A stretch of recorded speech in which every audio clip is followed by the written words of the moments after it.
Welcome to the Missing Ingredient Podcast with CJ Bruce, where food and beverage founders, operators, and experts share the real strategies behind building successful brands.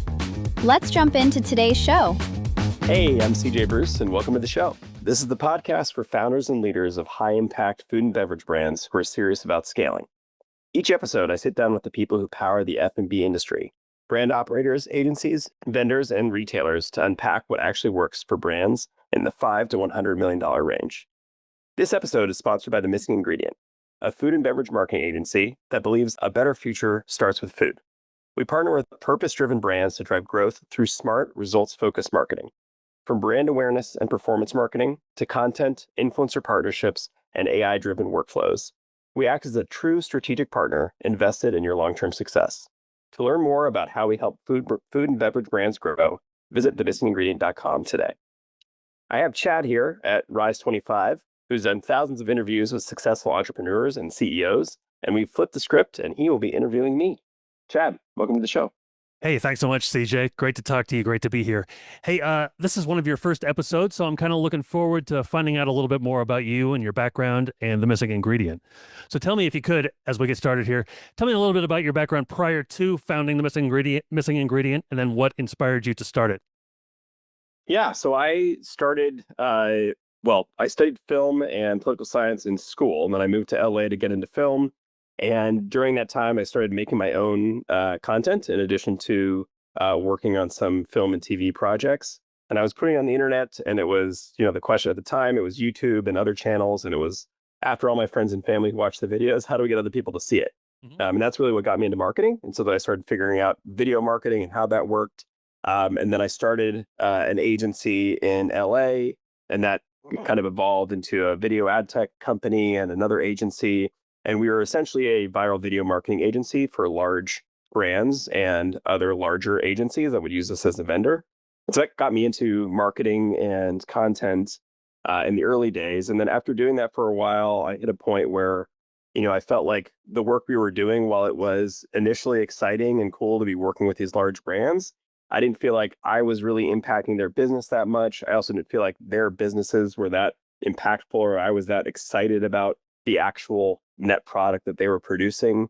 And so that's what led me to start The Missing Ingredient. So went out on my own after the previous agencies and wanted to, kind of bring that big brand playbook to businesses and organizations that I believed in, and I felt like we could have a real impact on their day-to-day business.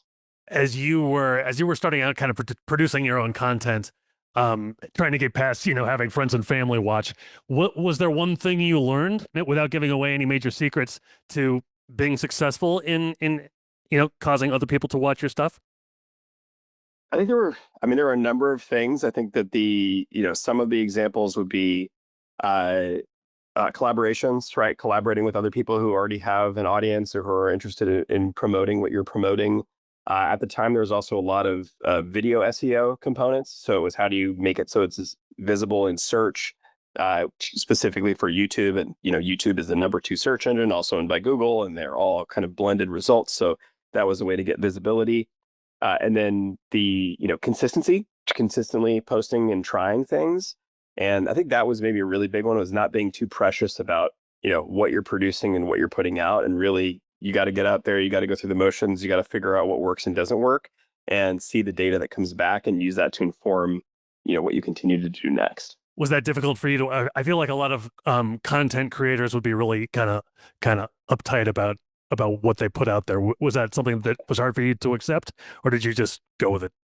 No, it took some time to make that mental shift. And I definitely had friends who were resisting that shift at the time, as we were all, film and TV and writing things and trying to get on, large movies and that sort of thing, which is a very different process and what it means to, produce and iterate online. Mm-hmm. But I think for me, and so the first stuff I did was not that, right? It was like we spent a ton of time producing and editing and, coming up with the perfect kind of language and all of that. Pretty quickly, though, you saw, as people started to come out and post, and just that's what was working. And at that time, at least, it was a very new format, right? Like YouTube specifically, people were vlogging or creating these shows, and what makes sense, what's going to work in this format, how are people going to consume it. So it was a shift, but I think for me personally, at least, once I saw results and saw that people started to engage with those, and then pivoting to the business side, once it was businesses were actually paying to get support, and that was then driving results for their businesses. I think that's where things started to click to me, and it just made total sense to go all in on that direction. Okay, very nice. So the missing ingredient, what made you focus specifically on food and beverage brands? So I'm personally very passionate about food and beverage. I've done a number of, I worked in a restaurant for many years when I was younger, and then I cook a lot. So I've actually had a plant-based chef certification. I've done some catering things and private dinner things back in the day, and so just inherently very passionate and excited about the space.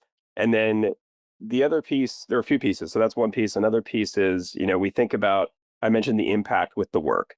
And I think that impact comes from the work that we do on a marketing side that impacts helps to grow businesses. But I also think that food and beverage in itself is one of the most impactful businesses that there is, because it hits on so many different levels. So there's bringing people together around food. There's a supply chain with food. There's the actual, health benefits or not with food. So all of those things combined, excuse me, make it so that there's a lot of different areas of people and the planet and the lived experience that food touches. Hmm. Another piece is food is fun. Food and beverage, it's fun to work in from a marketing perspective, right? There are a lot of other industries that may have bigger budgets and whatever it is, but they're not as enticing for me personally, right? Like working in financial services, not a knock on financial services, but it's not as fun creatively and inspiring for the team. And then, you also get to taste and eat the food and engage on that level. So everybody can kind of participate in what the end product is, which I think is also a really nice aspect of food and beverage. And the last thing I'd say is we, really decided to double down on it from a business decision, right? It was what's a strategic approach for us to help differentiate as a small team, and focusing in on the space. We'd already, about half the work we had done at that time was already in food and beverage. And so it just made sense to differentiate ourselves in the market. And Hmm. again, really focusing on that industry. What would you say maybe differentiates food and beverage from other industries when it comes to marketing? There are a lot of things, I think. So I think part of it is, uh, people can eat it. So there's that, Hmm. which is different than any other industry, right? You can actually Sure. consume the product. And with that comes a lot of different, cultural components, your history as well, right? With like family, like there's a lot of emotional pieces tied up with food, which can be, can be good and bad. You tap into it in a good way, it can really resonate with people. People can also have, negative emotions associated with certain aspects of food. So I think that differentiates. The regulatory, is very specific, certain claims that you can make, right, around especially health claims of like what the function is of this food, if it's not curing some kind of disease or whatever it might, or giving you energy and focus, right? All these different health claims that are specific to food. And then the way that people engage with food, whether that's, buying something that's like ready made to eat, buying an ingredient that they cook with, going and eating something out at a restaurant. There are a lot of different ways that, you can engage with food and beverage. And then I think there's also the element of where you buy and what the actual like kind of customer journey is with food and beverage. So people are ordering things, direct to consumer from a brand's website. People are going to retail stores, grocery stores to buy product on shelf.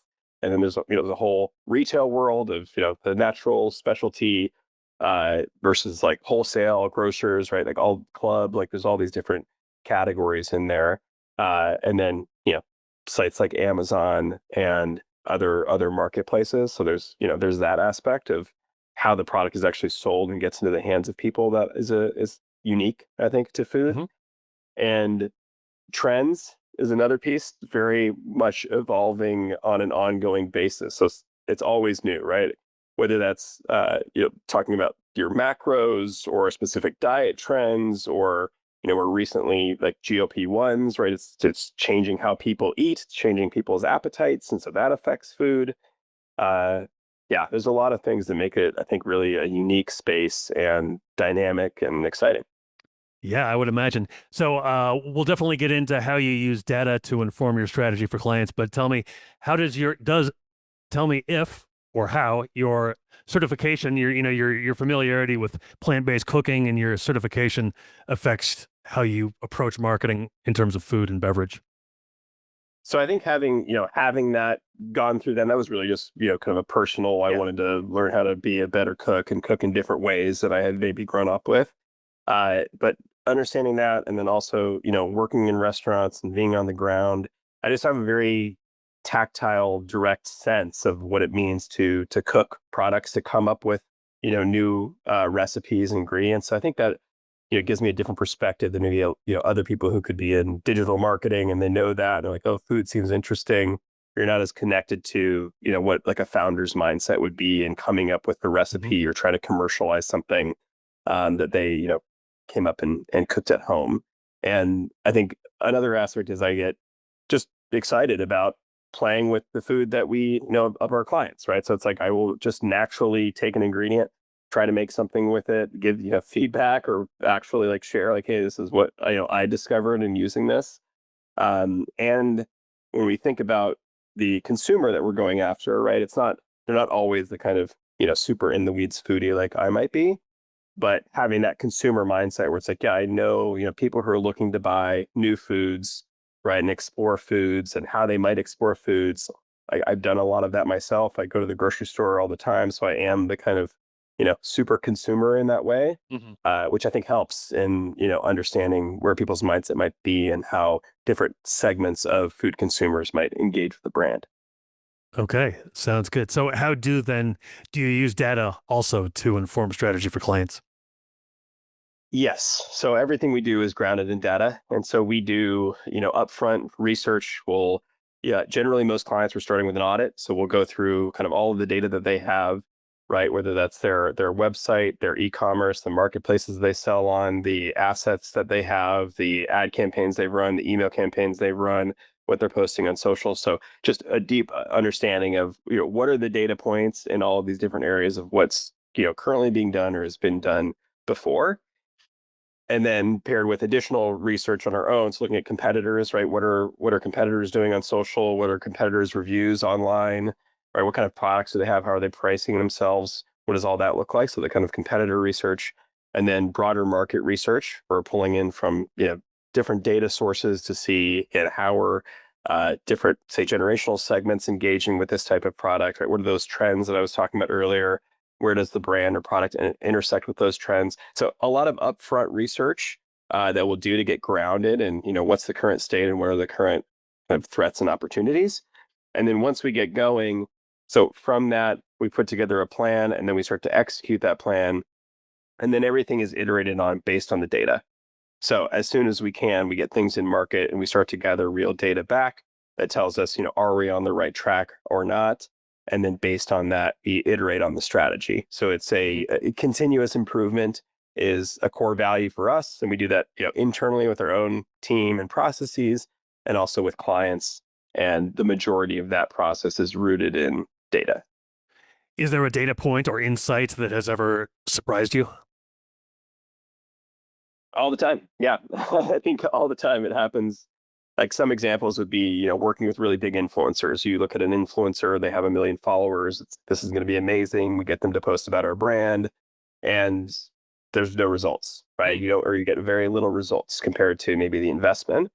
And that's part of that is because some of it's you don't know until you try, right? You got to test things and see what the actual results come back with. The other piece is, and obviously this is something that we've learned over time, and so we don't really do that anymore, right? We focus more on the micro influencers because we're looking at things like engagement rate, like what's their average views per video if they're posting videos, right? And even a little more nuances, what type of audience are people curating, right? Like we've worked with, again, large influencers in the past where it's more about free content, right? Or free recipes. And so their audience isn't really tuned to buying from the type of content that they make, right? Compared to a different creator that maybe that is already integrated. And so their audience is more primed to buy. So it's more likely to be something that could, convert and drive sales. So that's one example, but other examples are around, different demographics that engage across social. So like we've seen clients where we've been really heavily focused on, say, millennial and Gen Z audiences. But we have some campaigns where we opened up broader and see that, a boomer audience really engages much more with certain content than we ever expected. So it's kind of a new identified audience that came out in running the campaign. And then another surprising, again, at the time, now it's kind of become more of a best practice, was just comparison, especially on social, with, very kind of highly produced branded content compared to more UGC, user generated content, or influencer content on social, where we've consistently seen within social media, at least, it's different for other channels, that more native feeling UGC content tends to perform better. So it's lower cost to produce, right? It's less of a slick experience, but it feels more native to the environment, and that tends to drive better results on that channel. So again, at the beginning, the assumption was, well, if we spend more money and produce something that's more polished, it's going to get better results. But that was not the case. So your background, I'm guessing, is probably rooted in creative storytelling if you trace it all the way back to the beginning. And now you're doing all this stuff with performance marketing. How do you kind of balance those two things? I think they really go hand in hand. I think it's you can't just run performance and you can't just run brand marketing. You really do need both. And we've seen this. So yeah, the way that we think about it, you need both. So the performance that's what's getting you the sales. That's what's getting people to convert. However, you need to still get the awareness and educate people about the product that you're selling before they're ready to convert. And so how do you do that with storytelling and telling the story in different ways across different channels and different formats with different voices? And so we think about them together and really in the customer journey, right? So you've got to start with something that's, again, more emotional, telling the story, introducing the brand to people, getting them interested enough to go and start to look at the brand themselves, whether that's on the brand's website or in, online marketplaces or at retail. And then once they start to engage, you can kind of move more into the performance marketing side, but have them work together. So for example, if you just run performance, you kind of cap out, right? There's only so many people that are in market for your product at a given time. And if you don't also have the more top of funnel brand marketing, you're not going to be introducing and bringing new people into the fold consistently. Mm-hmm. So doing both over time, and then also thinking about the audience that you're reaching and speaking to, and those stories that you're telling. So different audience segments are going to respond to different types of creative, and that can affect both, what people respond to from a brand standpoint and from a performance standpoint. So they really do go together. How do you incorporate AI into your marketing strategies? We do a lot with AI. So it's been a heavy investment for us over the last, few years. So I'd say before, GPT obviously changed everything. Prior to that, the ad platforms, so Meta and Google, were already heavily using AI to optimize the campaigns. So we had already, shifted our approach to how do we feed, the machine within the ad platforms to get better results. So it's already kind of a mental shift going from previously where it was, we make the perfect ad and we target the perfect audience. Now it's more, how do we kind of creatively feed it with different things to drive performance? And then beyond that, now it's, there are a lot of ways where we can, maybe two specific examples. One is streamlining existing marketing workflows. So internally, we've been doing this and we're starting to do this as a service for clients, where you have a marketing workflow where someone on your team, follows these steps to execute certain aspects of the work. And there are ways now that you can leverage AI in that to make that more efficient. So it could save, 60 to 70% of that person's time. So an example could be social listening and community management, right? People are talking about your brand online, they're tagging your brand, they're commenting, they're sending DMs. At a certain level of volume, that can be overwhelming. And how do you keep track and how do you stay on top of all of these messages? And so incorporating AI in this one example, where you can have first a filter, right? Does this require a response or not? Right? At what level of urgency would this message require a response? And then even drafting responses. So we keep humans in the loop in all of these processes. So a human is, defining the framework. A human is reviewing what the response might be or the filter might be. but AI helps to prioritize and streamline and draft a lot of those aspects. So that's one big thing, is streamlining those workflows. Hmm. And then one other one I'd share is it's reducing the cost for a lot of things. It's, this is rapidly changing, but things like creative production, right? Not all AI creative isn't quite there. It's not quite perfect, but incorporating it into creative workflows allows brands to produce more creative. And if you're using it in a smart way, that's not just, I go to Gemini and I tell it to make an image and I post it on social. That's not the recommendation, but taking that, getting pieces of it, then modifying that with an actual, design team to then post, you can produce a lot more, right? Or you can produce more varied assets than you could previously. And another example is with coding, where we, back in the day with those large brand campaigns, we had clients that would do, they'd spend $250,000, $500,000 to produce some sort of custom, landing page or microsite web app that was just for, say, a product launch, right? That would make no sense for a smaller brand to do. They would never invest in that. However, with these tools, as they're getting deployed now, you think about that cost coming down by 90%. And now all of a sudden it opens up new opportunities. It's like, well, that never made sense before, but if I'm spending, 25 grand instead of 250 grand, maybe that is something that we could do. And it does make sense. So it's both streamlining existing processes and also opening up new marketing opportunities that previously were inaccessible. Were you, I follow a lot of agency owners on LinkedIn, and I'd say 3 years ago, AI is the worst. Don't bother with it. Now you really never see that anymore. Have you always had an open mind toward it, or did you have the same kind of evolution? I've always had an open mind. Yeah, I think for me, I equate it to, again, where my career started. Like when I first started and I was in online video, there were similar things, right? It's like, oh, mobile video and digital video, and it's going to ruin film and TV, and there's all this junk, right? And there's a lot of similarities. AI is going to hit way more aspects of the economy than the video kind of evolution did. Hmm. But looking back, there's a lot of parallels where it really just democratized access. Now anybody can create content, and then you have the explosion of YouTube and social media. Now anybody can distribute content, right? All those gatekeepers go away. There's a ton of garbage, but new things can pop up and new things can break through. And so I think for me, it's a huge technological evolution that's happening and happening very quickly. And so we've been, and me specifically, on the forefront and leading that and figuring out how do we use these tools and leverage these tools. Because I really think it's gonna, fundamentally change like the work we do and work in general. I mean, it's happening now. So in the next, call it 3 years, I think things are going to look very different. Is the missing ingredient, is that a remote workplace? It is. Yeah. So we've been fully remote since we started 10 years ago. How do you kind of build and maintain a company culture in kind of a remote atmosphere?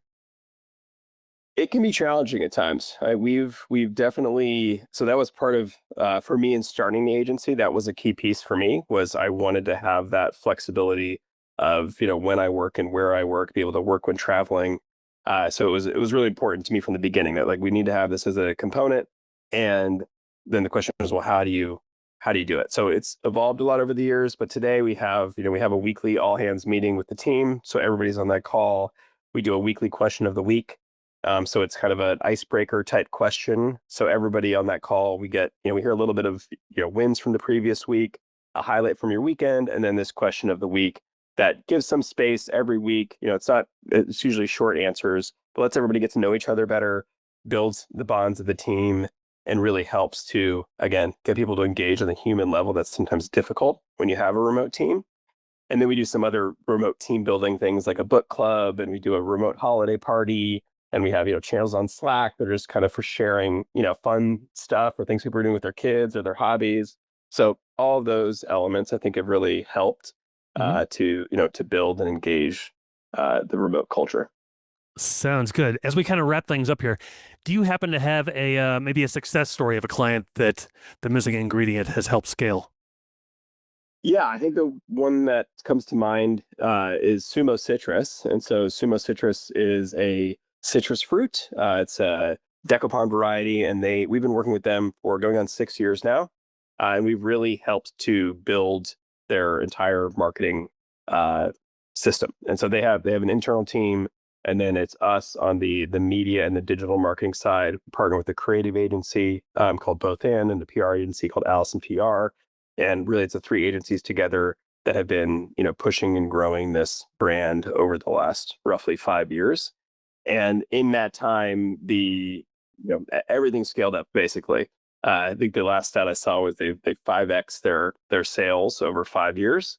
It's like net sales at retail, and the growing operation has grown, so more being produced, right? Just distribution has grown significantly, so in major retailers across the country. And for us, we've evolved and grown with them in terms of the services that we deliver. So it really is a project where we're firing in all cylinders. We're growing the email list, which we started from scratch. I've got hundreds of thousands of people on the email list. Right, we've run their paid media every year, which again started very social focused, and now it's expanded to out of home and to connected TV advertising across multiple channels.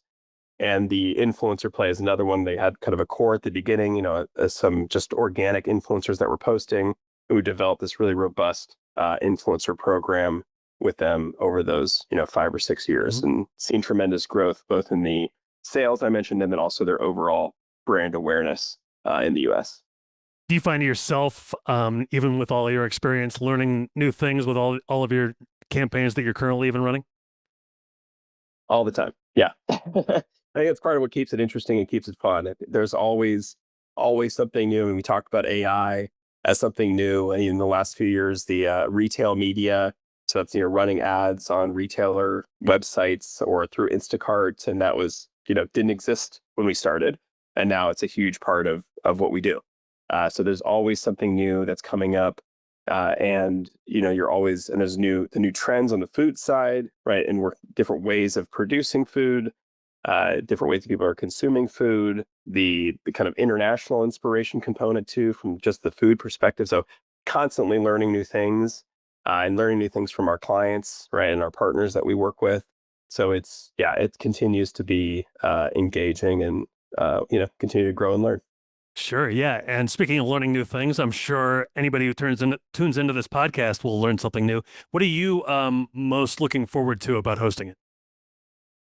I'm really excited to have these conversations. I think a lot of what I have been having conversations like this over the years offline.